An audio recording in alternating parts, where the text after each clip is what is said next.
NEET के exam में fertilisation एक बहुत इम्पॉर्टेंट टॉपिक है, तो आज हम फर्टिलाइजेशन पढ़ेंगे।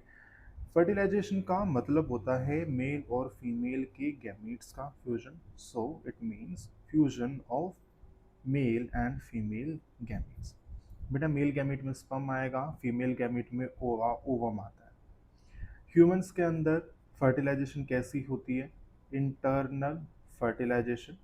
तो ये वाला पॉइंट याद रखना है। इंटरनल फर्टिलाइजेशन भी कहाँ होगी? Inside the female reproductive tract. जो साइड में डायग्राम है वो फीमेल रिप्रोडक्टिव ट्रैक्ट का एक पार्ट है। This part here represents uterus. तो बेटा ये वाला जो पार्ट है ये क्या है? ओविडक्ट और फेलोपियन ट्यूब। इस फेलोपियन ट्यूब में ये वाला पार्ट इधर रिप्रेजेंट करता है फिम्ब्रिए, फिंगर लाइक प्रोजेक्शन। ये वाला पार्ट बेटा इनफंडिबुलम होगा। इस इनफंडिबुलम के ऊपर वाला पार्ट जो डायलेटेड चौड़ा वाला पार्ट है that is ampulla, and ampulla के जो पीछे वाला पार्ट है दैट इज इस्थमस। तो ये मेन पार्ट्स होते हैं इसमें। यहाँ पर जो साइट ऑफ फर्टिलाइजेशन होगी, टेक्निकली वो साइट ऑफ फर्टिलाइजेशन क्या होती है? एम्पुला। तो ये क्वेश्चन डायरेक्ट आता है। So the site of fertilization is ampulla. कई बार ऑप्शंस में एम्पुला नहीं दिया हुआ होता, बट वहाँ पर लिखा हुआ होता है एम्पुलरी इस्थमिक जंक्शन। तो हमें आंसर में क्या टिक करना है? Ampullary isthmic junction. अगर ये दोनों गिवन है तो हम प्रेफरेंस किसको देंगे? एम्पुला वाले पार्ट को। ये बेसिक था, इतना क्लियर हुआ। आगे चलते हैं। नेक्स्ट हमारे पास स्टेप्स क्या होती है? तो सबसे पहली स्टेप होती है गैमीट का ट्रांसपोर्ट। क्योंकि ह्यूमंस के अंदर मेल और फीमेल अलग अलग शरीर होते हैं, तो मेल का गैमीट मेल के पास है और फीमेल तक उसको पहुंचाने के लिए गैमीट का ट्रांसपोर्ट चाहिए। साइमल्टेनियसली हमें क्या चाहिए कि फीमेल का जो ओवा है वो भी ओवरी से रिलीज होकर कहाँ तक पहुंचे? एम्पुला तक। और हमें क्या चाहिए बेटा गैमीट ट्रांसपोर्ट में? कि जो मेल के जो स्पम्स थे वो भी कहाँ तक पहुंचाने हैं हमें? एम्पुला वाले पार्ट तक। फिर स्पम में एक फिजियोलॉजिकल मैच्योरेशन आती है, फिर फर्टिलाइजेशन होता है, और लास्ट में हम डिस्कस करेंगे कि फर्टिलाइजेशन ज़रूरी क्यों है। ठीक है। Now coming with the first part that is gamete transport. तो सबसे पहले हमें ट्रांसपोर्ट क्या करना है? मेल के गैमीट को हमें ट्रांसपोर्ट करना हमें to the female reproductive tract. तो ये होता है बेटा वाया सेक्सुअल एक्शन और क्वाइटस। क्वाइटस के टाइम पर क्या होगा कि मेल अपने सीमन को फीमेल रिप्रोडक्टिव ट्रैक्ट में और फीमेल रिप्रोडक्टिव ट्रैक्ट में रिलीज करेगा। इस चीज को हम टेक्निकली क्या बुलाते हैं? This is known as insemination. तो नॉर्मली क्वेश्चन कई बार आ जाता है कि इंसेमिनेशन क्या है? तो insemination means deposition of male sperms into the female reproductive tract. Sense बनी? और बेटा फीमेल रिप्रोडक्टिव ट्रैक्ट का कौन सा पार्ट होगा यहाँ पर? वजाइना। फिर हमें बताया कि सीमन हमारा एल्कलाइन होता है, उसमें प्रोस्टाग्लैंडिन्स वगैरह हैं, और बाकी के ऑक्सीटोसिन हार्मोन वगैरह जो सेक्स के टाइम पर रिलीज होते हैं और क्वाइटस के टाइम पर जो रिलीज होते हैं ड्यूरिंग द सेक्सुअल एक्ट, वो सब क्या करवाते हैं? फीमेल रिप्रोडक्टिव ट्रैक्ट में कॉन्ट्रैक्शंस करवाएंगे, एंड उनकी वजह से स्पर्म ऊपर की तरफ ट्रैवल करना या मूव करना शुरू करता है। ठीक है। नाउ द स्पर्म्स रिलीज्ड, और जो नंबर आता है अपने पास ड्यूरिंग वन इजैक्यूलेशन, वो कितना आता है बेटा? मिलियंस में आता है। तो नियरली 200 टू 300 मिलियन स्पर्म्स इतने इंसेमिनेट होता है। इनमें से जो स्पर्म केवल एम्पुला वाले पार्ट तक पहुंचने वाले हैं वो 1 in a million स्पर्म्स पहुंचते हैं ओविडक्ट तक। तो only 200 to 300 sperms reach oviduct. ये वाली बात है। और इनमें से भी आधे स्पर्म तो गलत ओविडक्ट में पहुंच जाते हैं, आधे ही सही तक पहुंच पाते हैं। ठीक है। टाइम जो होता है बेटा, time taken for sperms to reach to the ampulla, it can vary. 10 से लेके 30 मिनट तक में वो पहुंच जाता है। और एनसीईआरटी में एक लाइन लिखी हुई है कि जो गैमीट्स हैं, मेल एंड फीमेल गैमीट्स, उनका एम्पुला तक साइमल्टेनियस ट्रांसपोर्ट होना चाहिए। ठीक है, अगर बहुत आगे पीछे होंगे तो उनकी वायबिलिटी की में फ़र्क आ जाता है। एंड हमेशा all calculations do not lead to fertilization. तो वायबिलिटी के लिए हमेशा याद रखोगे कि एग की वायबिलिटी थोड़ी सी कम होती है, स्पर्म की थोड़ी सी ज़्यादा होगी। तो viability of sperm is between 24 to 72 hours, लेकिन एग के केस में ये वायबिलिटी कितनी होगी, 24 टू 48 आवर्स, राइट। आगे चलते हैं। जो फीमेल रिप्रोडक्टिव ट्रैक्ट में स्पर्म्स डिपॉजिट हो चुके हैं, तो अब जो अगली स्टेप आती है वो क्या आती है बेटा, capacitation, which is also known as physiological maturation of sperms. जो फ्रेश रिलीज सीमन है उसके अंदर जो स्पर्म्स होंगे वो फिजियोलॉजिकली इमेच्योर होते हैं फर्टिलाइजेशन के लिए, यानी कि वो फर्टिलाइजेशन नहीं कर पाते। तो फीमेल रिप्रोडक्टिव ट्रैक्ट में कुछ ऐसे चेंजेस होते हैं स्पर्म्स के अंदर, और ये चेंजेस उन स्पर्म्स को ये इस लायक बनाते हैं कि वो ओवा को फर्टिलाइज कर पाएँ। तो इस फिजियोलॉजिकल मैच्योरेशन का मतलब क्या है, चेंजेस। और ये चेंज किस में आ रहे हैं, sperms में, so that the sperms can gain the ability, sperms gain ability to fertilize ova। ठीक है, ये यूट्रस में शुरू होती है, ओविडक्ट में ये प्रोसेस कंप्लीट हो जाती है, एंड इस प्रोसेस के लिए जो ओवरऑल टाइम चाहिए होता है, time required for humans is nearly 7 hours. ठीक है, अब इसमें बहुत सारे चेंजेस होते हैं, तो वो कौन कौन से चेंजेस होंगे हमें वो पढ़ने हैं।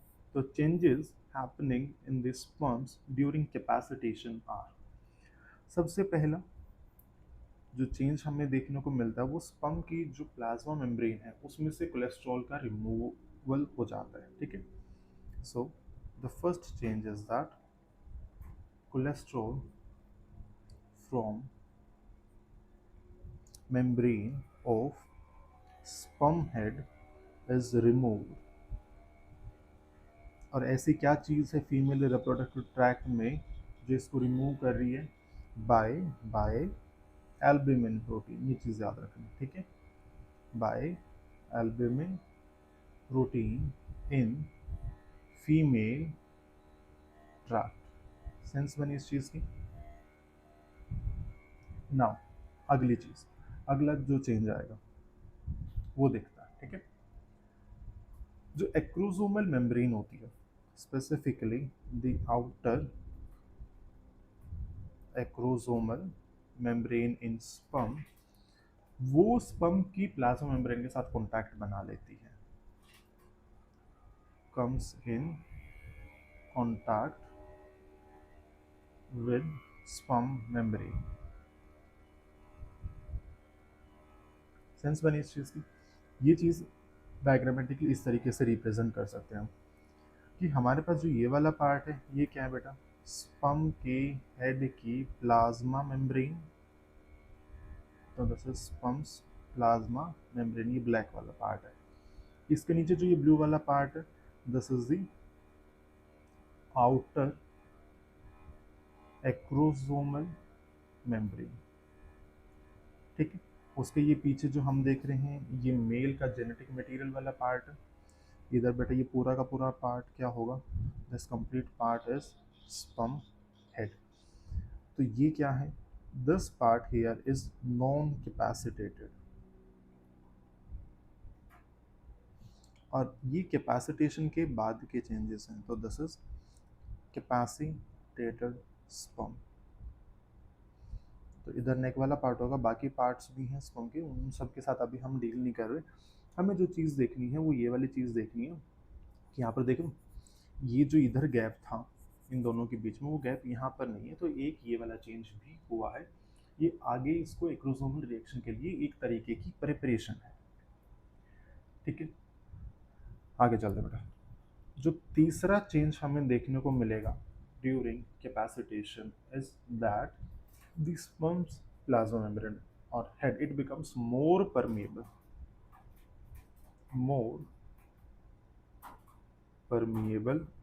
to calcium ion.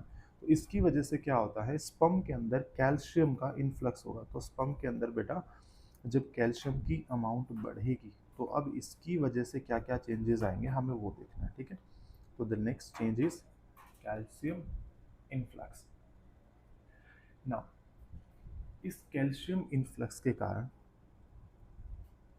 स्पर्म्स में हाइपर मोटिलिटी आ जाती है, यानी कि वो विग्रसली मूव करना शुरू कर देते हैं। ये अगला चेंज, ठीक है। अगला जो चेंज आता है, चौथा change is that during capacitation sperms become more sensitive to changes in temperature and chemical environment, ठीक है। तो इस देखो होता क्या है कि let's suppose this is a rough representation of the female reproductive tract. इस तरीके से इधर यहाँ पर ओवरी मिलेगी, यूट्रस होगा, सर्विक्स होगा, and then we have vagina, ठीक है। It's something like this. यहाँ पर यूट्रस है, this is the vagina part. तो बेटा ये वाला पार्ट एम्पिला है। हमारा मेन गोल क्या है कि हमें स्पर्म को यहाँ से यहाँ पहुँचाना है। तो ये जो एम्पिला वाला पार्ट होता है ना, इस पार्ट और इन बाकी के पार्ट्स के कंपैरिजन में यहाँ पर टेम्परेचर थोड़ा सा ज़्यादा होता है। तो जो स्पर्म यहाँ तक आ पाते हैं वो इन चीज़ों को सेंस कर पा रहे हैं। प्लस यहाँ से जो ओवा रिलीज होगा वो ओवा यहाँ आएगा, एंड इस ओवा से भी डिफरेंट केमिकल्स निकलते रहते हैं। तो ये केमिकल का कॉन्सेंट्रेशन ग्रेडियंट बनेगा यहाँ तक, तो उस को भी सेंस करके स्पर्म उस एग तक पहुँच पाते हैं।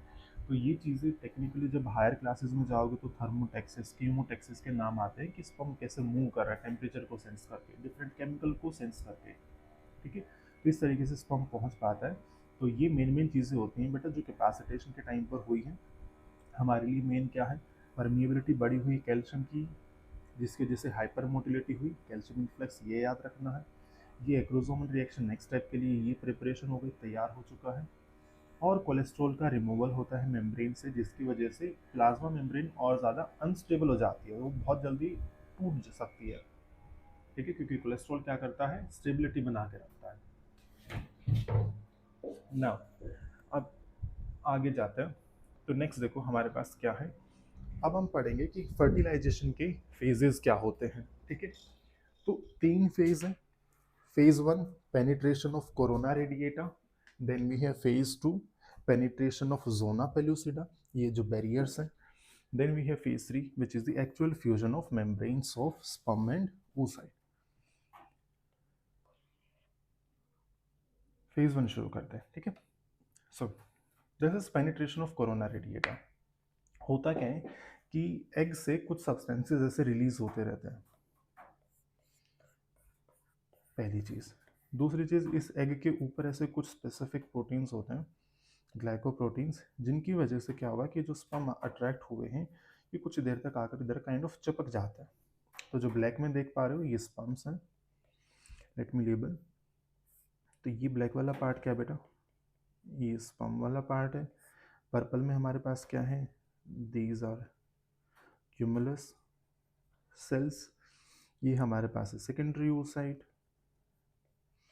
अब इसके बाहर क्या है, ये पेरीवाइटलाइन स्पेस है।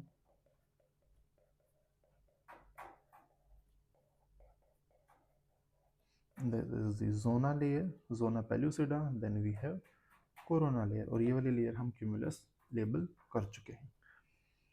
तो the first thing is agglutination. इसका मतलब क्या होता है कि ओवा के चारों तरफ में बहुत सारे स्पर्म्स आ जाते हैं और वो कोशिश करते हैं उसको फर्टिलाइजेशन की। तो मैनी स्पर्म्स एडियर यानी कि चिपक जाते हैं टू सरफेस ऑफ एग। और ये हुआ क्यों है, बेसिक तो इसमें कीमो अट्रैक्शन चल रही है क्योंकि एग से सर्टेन सब्सटेंसेस ऐसे रिलीज होते रहते हैं जैसे कि प्रोजेस्टेरोन और कुछ बाकी के पेप्टाइड्स और प्रोटीन्स, जिसकी वजह से स्पर्म्स एग के पास आना शुरू करते हैं। ठीक है, ये एग्लूटिनेशन हुआ। अब होता क्या है कि जो स्पेस देख रहे हो यहाँ से ऐसे जब मूव करेगा तो ये कोरोना के रेडिएटा के सेल्स हैं जो आपस में चिपके हुए हैं वाया हाइलुरोनिक एसिड। ठीक है, तो नेक्स्ट देखो, जो ये डायग्राम है बेटा, ये रिप्रेजेंट कर रहा है एक कैपेसिटेटेड स्पर्म को। तो इस कैपेसिटेटेड स्पर्म के हेड के ऊपर हम क्या देख रहे हैं? Presence of hyaluronidase enzyme. ठीक है, now this hyaluronidase enzyme, what it will do is that it will digest hyaluronic acid, और इसकी वजह से क्या होगा कि जो स्पर्म होगा, the sperm passes through corona radiata। पहली चीज, अब ये तुम्हें लग रहा होगा कि ये तो एक ही स्पर्म है, इतना सारा हाइलुरोनिडेज एंजाइम आया कहाँ से? ठीक है, कि कोरोना रेडिएटा के सेल्स के थ्रू पास कर गया। ये सिर्फ हाइलुरोनिडेज एंजाइम नहीं है, इसके साथ प्लस में क्या चलेगा बेटा, याद करो कि इस कैपेसिटेटेड स्पर्म के पास हाइपर मोटिलिटी है, तो वो हाइपर मोटिलिटी भी हेल्प करती है। प्लस जो ऊपर अभी हमने पढ़ा था कि एग्लूटिनेशन हुआ था, उस एग्लूटिनेशन जब हुई थी तो होता क्या है कि मल्टीपल स्पर्म्स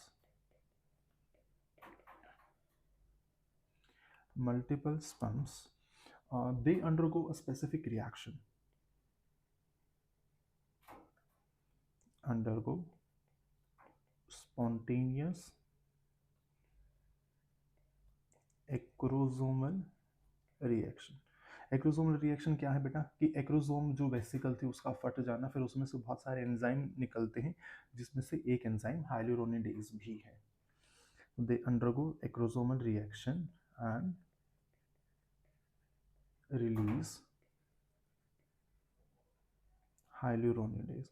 तो इसकी वजह से क्या होता है, एडिशनल हाइलुरोनिडेज मिलता है जिसकी वजह से स्पर्म को पाथवे मिलता है। ठीक है, कि वो कोरोना के सेल्स को पेनिट्रेट कर पाए। नाउ नेक्स्ट थिंग, एक चीज़ याद रखना। ठीक है, हम एक बहुत पहले कॉन्सेप्ट पढ़ते थे, तो एक स्पेशल पॉइंट करके लिख लेना है इसको।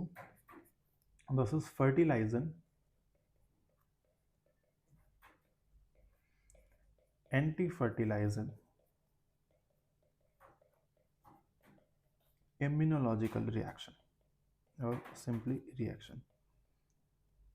ये एक इम्यूनोलॉजिकल रिएक्शन है। इम्यूनोलॉजिकल का मतलब बेटा जिस तरीके से एक एंटीजन एंटीबॉडी से बाइंड करता है, वैसे ही फर्टिलाइजन और एंटी फर्टिलाइजन आपस में बाइंड करते हैं। कुछ चीज़ें याद रखोगे, ये जो रिएक्शन है ये स्पर्म और ओवा की स्पीशीज स्पेसिफिसिटी मेंटेन करने के लिए है। ठीक है, तो पहले पढ़ लेते हैं कि बेटा जो फर्टिलाइजिन है, this is a special type of glycoprotein which is produced by egg. ठीक है, एंटी फर्टिलाइजिन क्या है, ये ऐसा कंपाउंड है जो हमें मिलेगा found on surface of sperm. तो इसकी वजह से होता क्या है, मान लो हमारे पास है एग, दिस इज एग, तो बेटा एग के सरफेस के ऊपर ऐसे क्या आने वाला है, दिस इज फर्टिलाइजर। ठीक है, अब इस फर्टिलाइजन के साथ क्या बाइंड होगा, ऐसे डिफरेंट डिफरेंट स्पर्म्स बाइंड करते हैं। तो जो ग्रीन वाला है बेटा, ये क्या होंगे, स्पर्म बाइंड कर रहे हैं, और ये स्पर्म किसके थ्रू बाइंड कर रहे हैं, वाया एंटी फर्टिलाइजन। और ये फर्टिलाइजन और एंटी फर्टिलाइजन स्पीशीज स्पेसिफिक होते हैं। ठीक है, तो दीज आर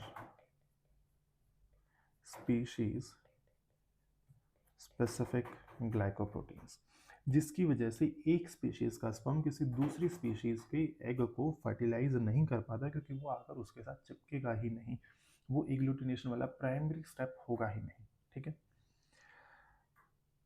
ये वाली चीज़ जो है ये एक्सटर्नल फर्टिलाइजेशन में बहुत ज़्यादा प्रोनाउंस्ड है, तो हम इसको ह्यूमन के कॉन्टेक्स्ट में यूज़ नहीं करते। So this fertilizin anti fertilizin is not used much in human context. आजकल नहीं करते हैं, पहले बढ़ा देते थे, बट अब इस कॉन्सेप्ट को इतना ज़्यादा हम नहीं देखते हैं कि स्पेसिफिकली ह्यूमन और मेमेलियन बायोलॉजी के साथ ये इतना एसोसिएटेड है। होता क्या है या ये करता क्या है कि बेटा इस रिएक्शन में या ये जो चीज़ है it is more, this reaction is more used in cases of external fertilization, जिन एनिमल्स में जैसे कि इकाइनोडर्मेटा वगैरह हो गए, वहाँ पर हम इस चीज़ को ज़रूर देखते हैं। क्योंकि देखो एक्सटर्नल फर्टिलाइजेशन में नॉर्मली कहाँ होगा बेटा, पानी में। अब पानी में एक ही स्पीशीज़ एक्सटर्नली फर्टिलाइज नहीं कर रही, वहाँ पर मल्टीपल स्पीशीज़ है आसपास में, तो क्रॉस फर्टिलाइजेशन का चांस बढ़ जाता है। उस चीज़ को प्रिवेंट करने के लिए क्या डेवलप करा है नेचर ने, फर्टिलाइजन एंटी फर्टिलाइजन रिएक्शन। ठीक है, अब अगर ये ह्यूमन कॉन्टेक्स्ट में ये यूज़ नहीं होता तो ह्यूमंस में क्या होगा बेटा, तो in case of humans zona pellucida plays important role in maintaining species specificity। ठीक है, वहाँ पर हम फर्टिलाइजन एंटी फर्टिलाइजन के ऊपर इतना डिपेंडेंट नहीं है जितना कि मेजर रोल किसका है, जोना पेलुसिडा का। तो आगे चलते हैं। Next phase of fertilization is penetration of zona pellucida. बेटा जोना का मतलब जोन, एरिया, पेलुसिडा आया है फ्रॉम द वर्ड पेल्यूसिड, और बेटा पेल्यूसिड का मतलब होता है ट्रांसपेरेंट। और हमें पता है कि जोना पेल्यूसिडा कैसी लेयर है, जोना पेल्यूसिडा इज ई सेलुलर, इसमें कोई सेल नहीं होता, ग्लाइकोप्रोटीन का एक्स्ट्रा सेलुलर मैट्रिक्स है। और यहाँ पर जो स्टेप होगी उसको हम क्या बोलते हैं, एक्रोसोमल रिएक्शन। ठीक है, नाउ शुरू करते हैं। हमें पता है जोना पेल्यूसिडा की लेयर ई सेलुलर है, थिक लेयर है, और इसमें बहुत सारे ग्लाइकोप्रोटीन्स होते हैं। It contains glycoproteins such as zona pellucida protein number 1 ZP1, we have ZP2 and we have ZP3 and बेटा ZP4 भी मिल जाता है। ठीक है, डिपेंडिंग अपॉन मैमेलियन स्पीशीज कौन से हैं, ह्यूमंस में ZP4 तक होते हैं, माउस में ZP1 से लेके ZP3 होते हैं। याद करने की जरूरत नहीं है। हमें क्या चीज़ याद रखनी है कि जो स्पर्म आएगा फर्टिलाइज करने के लिए, वो स्पर्म बेटा किसके साथ बाइंड करेगा, स्पर्म बाइंड्स विद ZP3। इस ZP3 से स्पर्म बाइंड करेगा तो उसकी वजह से क्या होता है, स्पर्म के हेड के अंदर कैल्शियम की अमाउंट बढ़ जाती है। ठीक है, तो कैल्शियम लेवल्स राइज और इंक्रीज इनसाइड हेड। तो इस कैल्शियम ये आया कहाँ से, तो बेटा ये इंट्रासेलुलर कई बार आता है और as well as extra cellular. तो इंट्रासेलुलर कहाँ से आएगा, स्मूथ एंडोप्लाज्मिक रेटिकुलम से, और एक्स्ट्रा सेलुलर बाहर से आता है, तो वो उसको हम क्या बोलते हैं, कैल्शियम इनफ्लक्स। तो बेसिकली स्पर्म के अंदर कैल्शियम की अमाउंट बढ़ गई। इसकी वजह से क्या होता है कि this triggers fusion of outer acrosomal membrane with plasma membrane of sperm's head। Sperm के हेड के साथ एक्रोसोम की मेम्ब्रेन फ्यूज हो जाती है, और फ्यूज होकर उसमें गैप्स बन जाते हैं, छेद बन जाते हैं, जिसकी वजह से एक्रोसोम के जो अंदर का सामान है वो बाहर आ जाता है। ठीक है, इसकी वजह से क्या होता है कि बेटा acrosomal contents, acrosomal contents spill out. और इसमें क्या होगा, ये बाहर आ जाते हैं तो बेटा इसमें एंजाइम्स होते हैं, और ये एंजाइम क्या करेंगे, they will lead to formation of holes और चैनल्स और टनल्स इन दी जोना। तो इसकी वजह से उस पॉइंट पर जहाँ पर वो रिलीज हुए हैं वहाँ पर जोना की लेयर का डिग्रेडेशन होगा। ठीक है, पूरी जोना का डिग्रेडेशन नहीं होता, ये डिग्रेडेशन कैसा होगा, लोकल डिग्रेडेशन, यानी कि जिस एरिया पर जिस पॉइंट पर वो स्पर्म आके बाइंड कर रहा है वो और उसके आसपास का। ठीक है, ये चीज़ होती है। अब देखो नेक्स्ट चीज़ हमें क्या पढ़नी है कि एक्रोजोम ने रिलीज क्या किया है, कौन से टाइप के एंजाइम्स रिलीज करा। तो acrosome releases different enzymes, lysosomal enzymes such as, सबसे पहला hyaluronidases to digest the hyaluronic acid in the extracellular matrix. The next we have CPE, बताइए कौन सा एंजाइम है, this is corona penetrating enzyme, corona को degrade करेगा। And another important enzyme we have is acrosin, acrosin, और इसी का दूसरा नाम क्या है बेटा, ऑल्सो नोन एज जोनालाइसिन।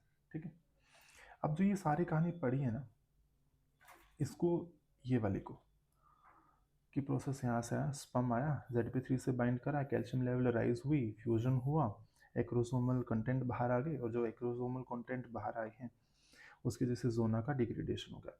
जो यही सारी चीज़ है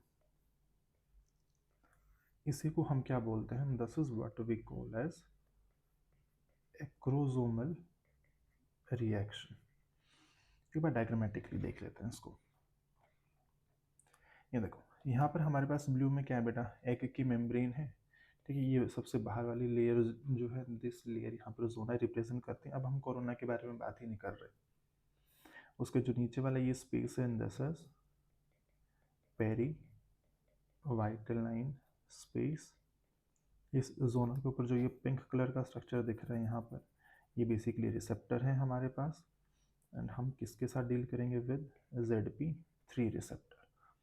जो बेटा रेड कलर में पार्ट है, दिस इज स्पर्म, और ये कैसा स्पर्म है, capacitated sperm.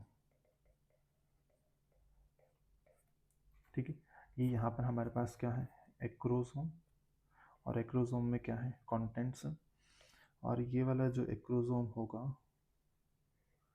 It will make, ये कुछ इस तरीके से होगा, इस प्लाज्मा मेम्ब्रेन के बहुत पास होगा कैपेसिटेशन के टाइम पर। ठीक है, अच्छा, और ये बाहर वाले membrane, this membrane is membrane, plasma membrane of sperm head, ये वाली चीज़ आ गई। ठीक है, this will look something like this.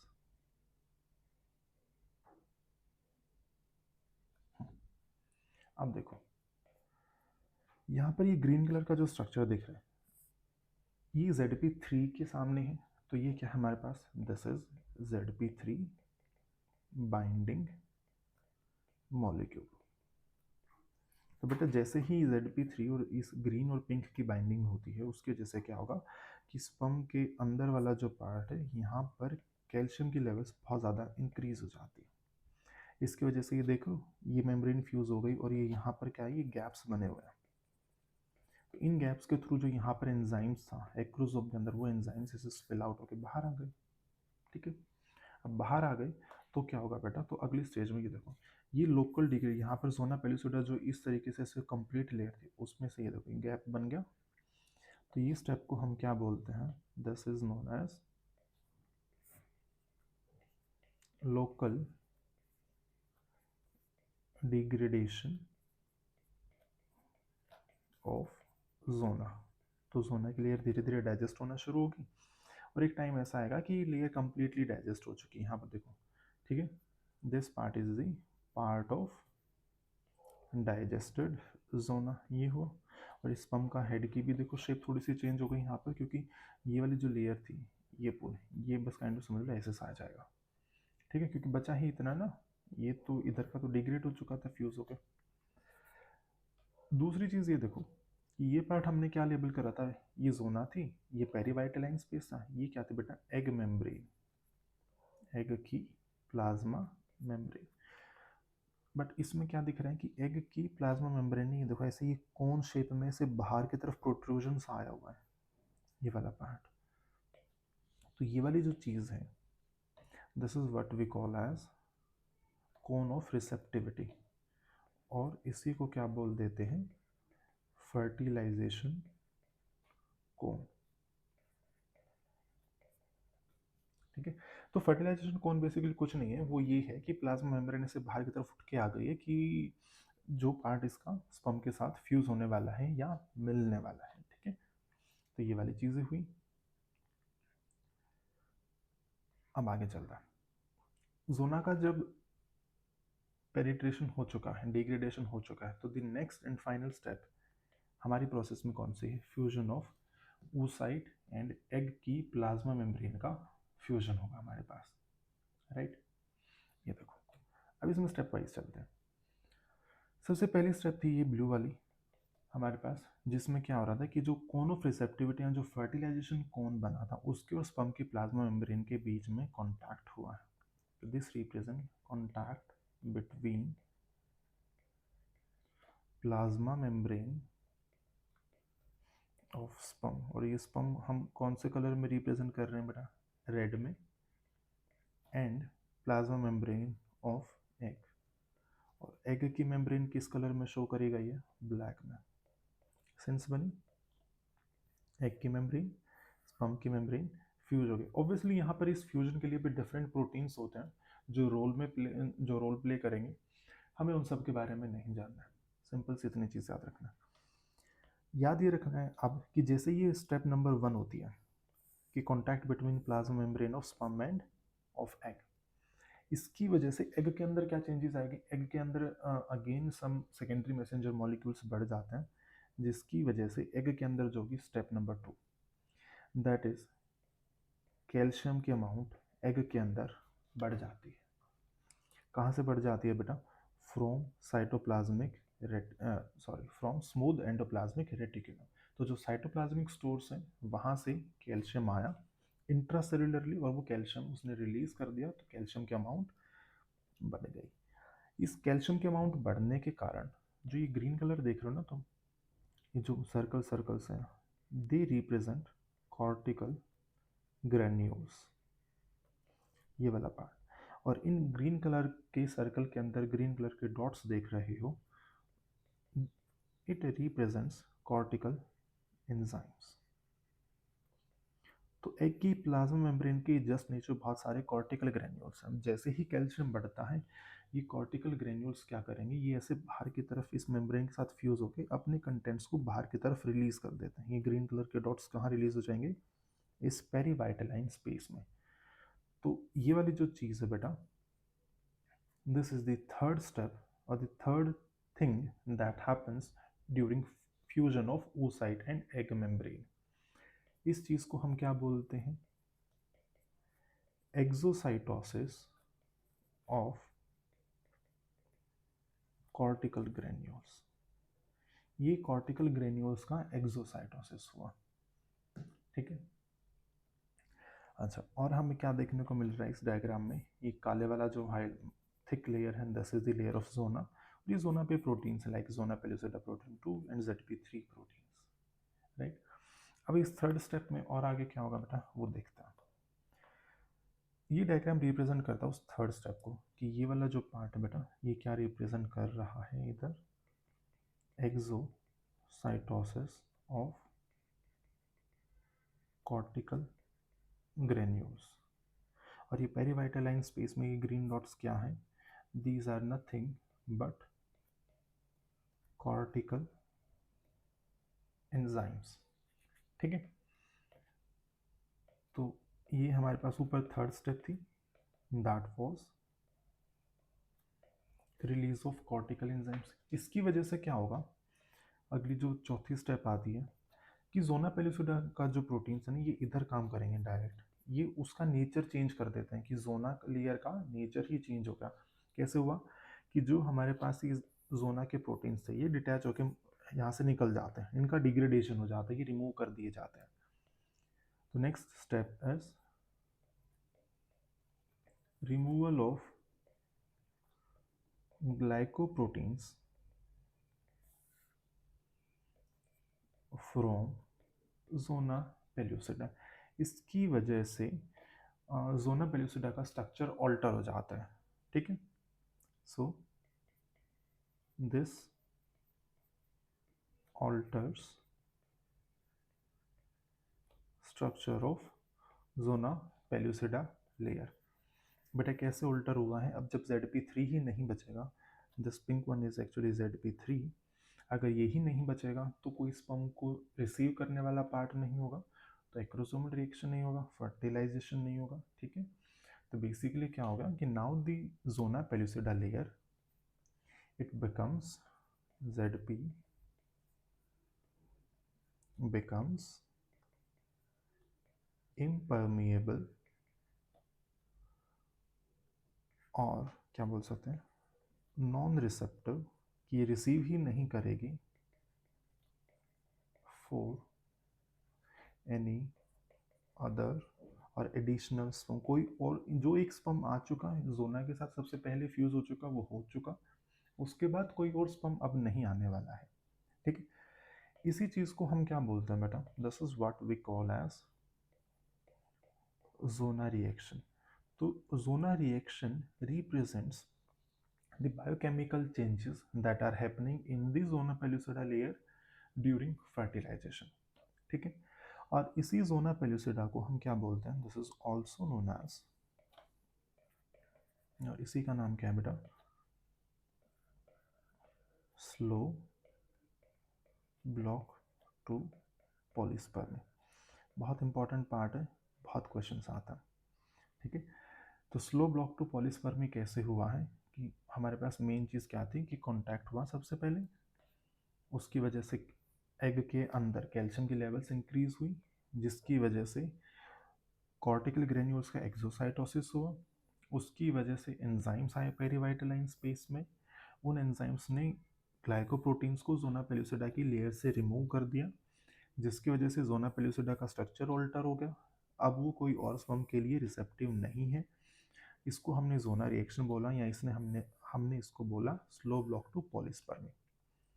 Polyspermy का मतलब होता है कि एक से ज़्यादा स्पर्म उसको फर्टिलाइज ना कर पाए। स्लो ब्लॉक इसलिए है कि ये सारी चीज़ें होने में 1 से 3 मिनट लग जाती हैं, ठीक है। तो तब तक के लिए हमारे पास एक दूसरा ब्लॉक आता है which is fast block. Now what happens during this fast block is, पहली चीज़ ये बेटा हर मैमल में हमें नहीं मिलता, या मैक्सिमम मैमल्स में नहीं मिलता। तो this fast block is found in case of maximum in case of external fertilization के केसेस में मिलेगा, ठीक है। हम ये मैक्सिमम लेके चल रहे हैं, जनरलाइज मत करना इस स्टेटमेंट को, जैसे कि फ्रॉग का केस हो गया, एम्फीबियन का एक हो गया, उन सब में। ह्यूमंस में इतना ज़्यादा प्रोनाउंस्ड नहीं है, so not in humans. But NCERT में जनरलाइज लिखा हुआ है कि पहले फास्ट ब्लॉक होता है फिर स्लो ब्लॉक होगा पॉलीस्पर्मी को प्रिवेंट करने के लिए। बट हमें ये पता हुआ होना चाहिए कि फास्ट ब्लॉक ह्यूमंस में उतना ज़्यादा प्रोनाउंस नहीं है, अगर है भी तो या फिर है ही नहीं।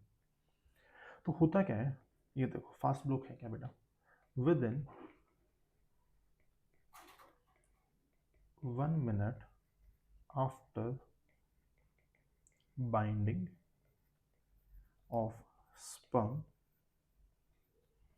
विद oocyte, क्या होता है कि बेटा resting membrane potential of oocyte changes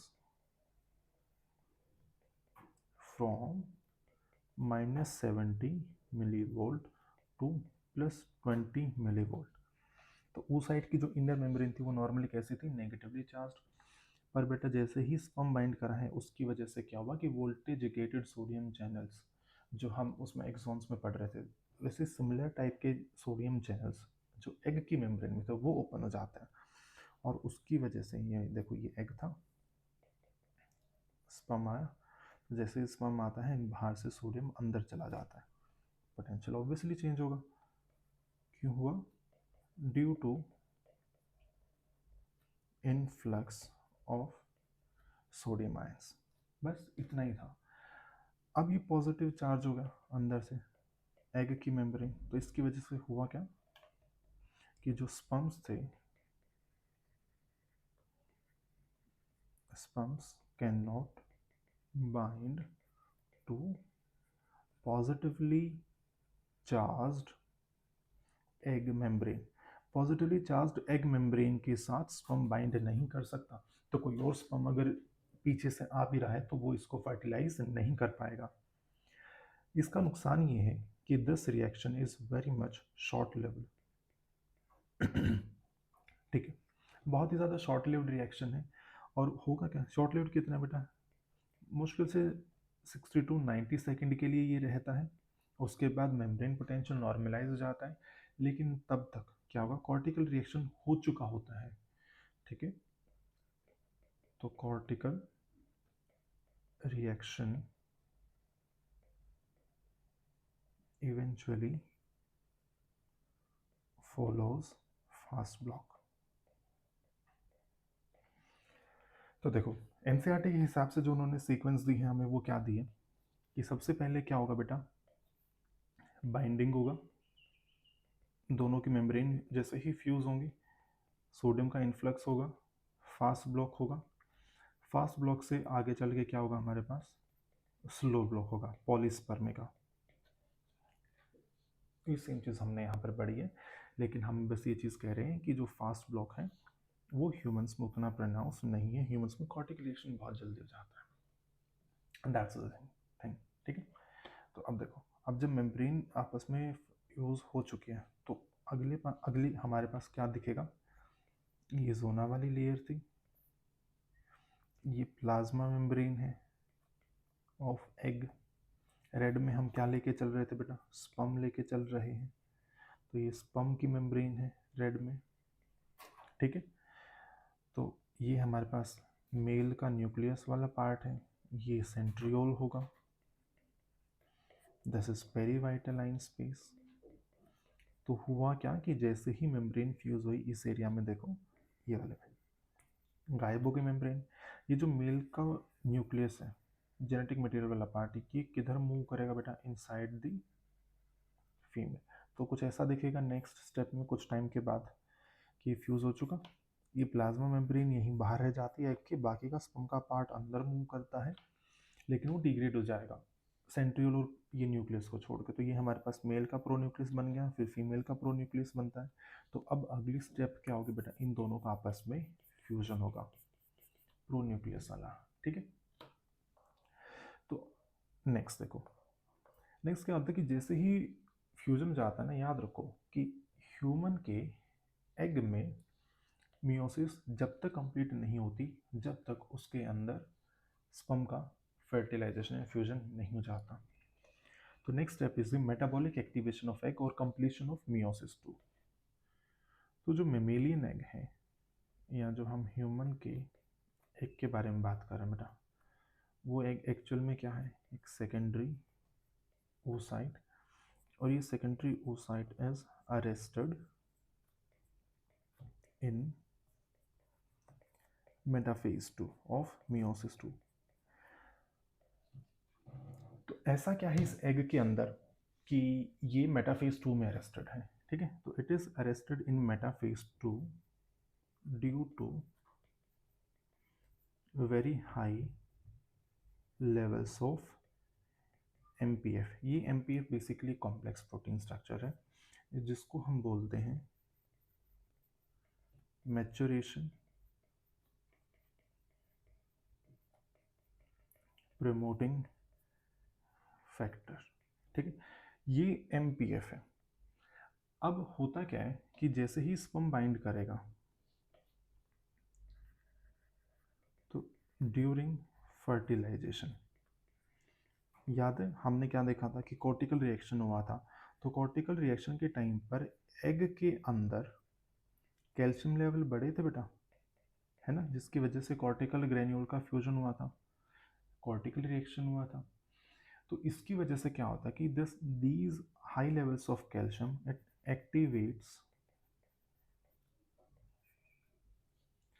activates APC. ठीक है, एपीसी क्या होता है बेटा? APC is anaphase promoting complex. ये जो दूसरा सी है ये साइक्लोसोम के लिए नाम है इसका, इग्नोर करो उस चीज़ को, नीट में कोई नहीं पूछेगा। अब जैसे ही एनाफेज प्रोमोटिंग कॉम्प्लेक्स एक्टिवेट हो जाता है तो इसकी वजह से क्या होगा बेटा? जो एम था उसके लेवल्स बहुत कम हो जाता है। ठीक है, एम कम होगा, एनाफेज प्रोमोटिंग कॉम्प्लेक्स बढ़ चुका है, तो मेटाफेज के बाद अगला फेज कौन सा आएगा? एनाफेज एंड फर्दर फेजेस आते हैं मियोसिस की, और फाइनली हमारे पास क्या होगा? There is completion of meiosis 2 of egg before fusion of nuclei of male and female nuclei। ठीक है, अब जब ये फ्यूजन हुआ है तो एक सेकेंडरी पोलर बॉडी बनेगी, और सेकेंड पोलर बॉडी बहुत छोटी होती है, इरेगुलर। यहाँ पर क्या होगा? साइटोकिनेसिस होगा। The second polar body is thrown out into the perivitaline space, or after completion of meiosis 2 of egg, now male and female nuclei fuse. ठीक है, तो ये वाला जो फ्यूजन है ये एक्चुअल में गैमीट्स के जो न्यूक्लियस हैं, जो जेनेटिक मटेरियल है, उसका फ्यूजन है। सेंस बनी इस चीज़ की? तो ये फर्टिलाइजेशन यहाँ पर कंप्लीट हो गया। अब हमें जो बस एक आधी चीज़ें डिनोट करनी है या पढ़नी है वो क्या है कि सिग्निफिकेंस ऑफ फर्टिलाइजेशन क्या है, हमने इतना सब पढ़ा क्यों? तो बेटा जो सबसे पहली चीज़ है अभी अभी देखी थी recently, that is completion of meiosis 2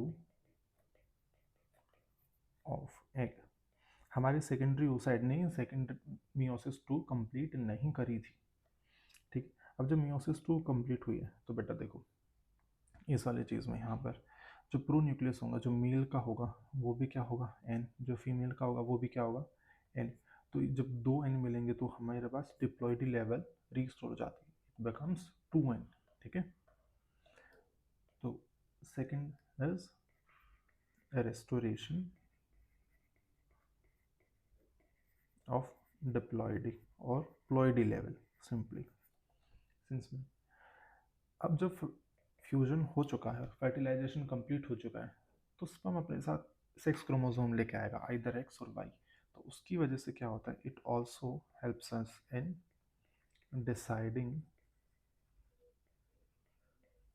chromosomal 6 of embryo की फ्यूचर में जो एम्ब्रियो बनेगा उसका क्रोमोसोमल 6 क्या होगा। अब फर्टिलाइजेशन के बाद डेवलपमेंटल बायो में और ग्रोथ का अगला फेज शुरू हो जाता है जिसको हम कहते हैं क्लीवेज। तो इनिशिएशन ऑफ क्लीवेज। अब जो नेक्स्ट टॉपिक हम पढ़ेंगे वो यही है बेटा, क्लीवेज का मतलब क्या होता है? माइटोटिक डिवीजन हो जाता है कि अभी जाइगोट बना है। ठीक है, फॉर्मेशन ऑफ जाइगोट हुआ है, और जाइगोट हमारे पास सिंगल सेल है, 2n, 1 सेल। अब इस एक सेल से हमें बहुत सारे सेल्स बनाने हैं, और ये भी क्या होंगे? 2n। तो यहाँ पर क्या चलेगा? रैपिड माइटोसिस, और इसी को हम क्या बोल देते हैं? क्लीवेज। और दूसरा बेटा, दो इंडिविजुअल का जेनेटिक मटेरियल फ्यूज हुआ है तो इसकी वजह से क्या होगा? There is also genetic diversity. ठीक है, ये सारे सिग्निफिकेंस है फर्टिलाइजेशन की। एक आखिरी पॉइंट याद करना है वो ये है, नोट कर कर लिख लेना अलग से, कि एम्ब्रियो जो है, embryo contains only maternal mitochondria, यानी कि किसी भी जाइगोट के पास जो माइटोकॉन्ड्रिया है वो उसको अपनी मम्मी से मिले हैं। फादर के जो पैटर्नल माइटोकॉन्ड्रिया हैं वो फीमेल के एग के अंदर अगर जाते हैं तो उनका डिग्रेडेशन हो जाता है। तो ये था फर्टिलाइजेशन बेटा, हमने आज वही पढ़ा। तो सबसे पहले एक बार इसकी समरी देख लो कि आज हुआ क्या है अभी तक।